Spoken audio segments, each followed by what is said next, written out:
Welcome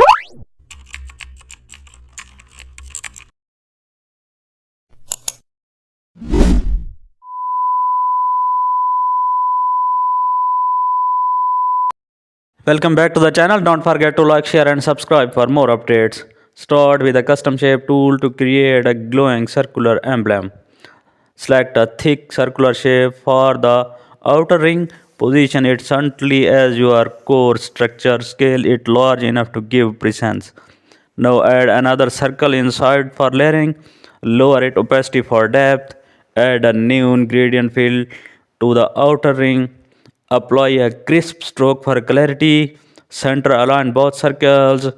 Add an outer glow effect. Use screen or lighting for blending.